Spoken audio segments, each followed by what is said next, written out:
nyonso ya Afrique na pesi bino mbote na kombo na Yesu.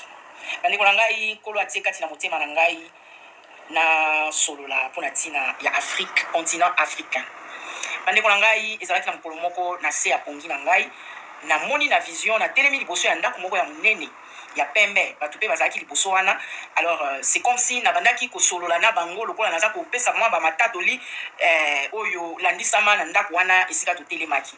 Tango na balusi misu na moni mutu moko ya mulai munene azana bilamba ya pembe makasi misu na ye okomona yango te longi na ye okomona te soko tali longi na ye mwinda eza kopela ya makasi. Donc même misu na nga moko nazo ko bakufungula ngo te po na mona penza elongi wana. Alors naza ko forcer po na meka komona elongi wana o ngala zaki komona mwinda wana mbala moko tango nazo forcer po na lukana yeba elongi wana na yoki na ngongo moko pembeni elobi Simon Kimbangu. Allez, na lamuki. Bandeko na ngai ndoto oyo etrouble ngai mayele na ngai ekomi kizunguzungu na en tout cas nazalaki susu na kinyati. Nazalaki vraiment troublé na ngina yeba Simon Kimbangu nde nani pona nini aye na kati ya ndoto na ngai pona nini nazolinga na mona mutu wana o mwinda wana ya makasi wana o ezai kopela wana nazolinga na yeba soki eza nani mena yoki ngongo wana elobeli ngai Simon Kimbangu.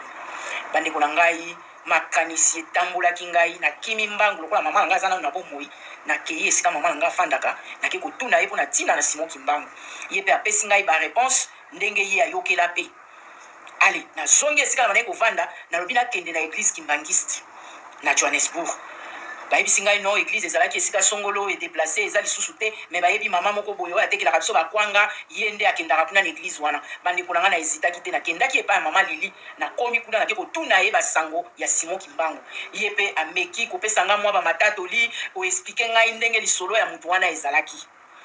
Banda mokolo wana makanisi na ngai nyonso ekendaka kaka na Simon Kimbangu. Na ngaka na yeba raison nini oyo Nzambe ayaka kopesa ngai kombo wana. Esika nyonso na koyoka kombo ya Simon Kimbangu motema na ngai etindaka nga kaka ifuna na kende na mozindo pona yoka pona tina ya kombo wana.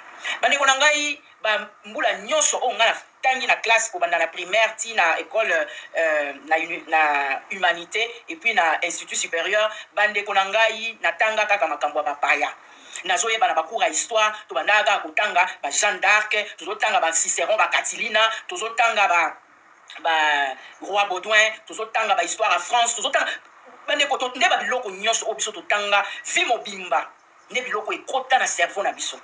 Bandeko na ngai tango ekoki pona biso ba africain totanga histoire na biso moko.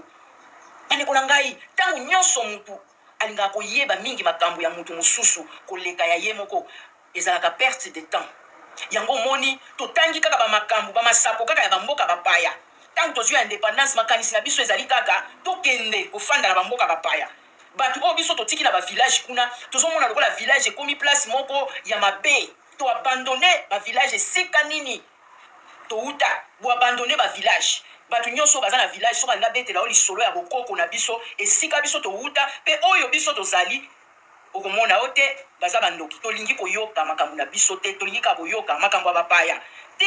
Bandeko na ngai ezali penza mbeba moko ya makasi o biso tosala yango wana na bangonga oyoyo mayele na biso esengeli efungwama po tomiyeba biso moko pe tomilinga biso moko. Bandeko na ngai ba histoire nyonso wana ya ba Catilina ya ba Cicéron ba biloko nyonso wana ya ba philosophe nyonso totanga wana bandeko na ngai nazomona impact nango ata mokete na vie na ngai ndenge nakomi lelo boye esali ngai ate eloko moko te. Yango wana na enseignement ya mboka na biso esengeli tolongola bakuru wana nyonso ya bacolonisateur bayaki kokolonize biso baye penza bakolonize biso dans tous les sens na mayele na biso batie biso kaka makambo kaka ya bango. Donc to banda ko mémoriser toza ko bloquer penza banani ba histoire ya mboka na bango et puis toza ko échouer ba doubler pe classe pour échouer likolo ya koyeba masolo ya mboka mususu te. Bandeko na nga to telema to boya yango to tiki yango na yoki ba sangoke ba constitution ya sika esengeli ezala na mboka na biso eza mabete mais tant tozo changer constitution esengeli na biso to banda na se enseignement ya biso pe ezala basé sur histoire na biso moko histoire ya mboka na biso moko. Talanga na ke koyoka kombo ya Simon Kimbangu na kati ya vision na ngai elakisi ke même na ba classe esengeli bana na biso bayeba ki est Simon Kimbangu na ba pays étranger ba mboka misika ba mboka bapaya baza kotanga histoire ba Lumumba ba histoire ba Kasavubu bazo kotanga yango po eza batu oyo ba marquer histoire ya mboka na biso batu lokola ba Simon Kimbangu baza batu oyo il faut tokota na mozindo po tokende koyeba penza qui est Simon Kimbangu à partir ya wana tango toko découvrir source na biso peu impact oyo aza nango na nation na biso pe na monde entier tokomona développement changement percé na mboka na biso. Alléluia. Bana na Nzambe tolamuka toboya biloko mususu lokola bacours wana ya bahistoire wana oyo bazotangisa biso bamasolo ya bamboka ya bapaya bakoko na biso baancetre na biso bazalaki mpe na bamasolo bazalaki mpe na tradition na bacoutume toza nango ata babandaki kokoma te mais bahistoire na biso ebandaki kose transmettre de bouche à oreille. Voilà, de bouche à oreille mama azobetela bana lisolo ketala biso na ekolo na biso na coutume na biso tosalaka boye bacours oyo esengeli bana na biso batanga na mikolo lelo ezali bacours neti ya agriculture kosala bilanga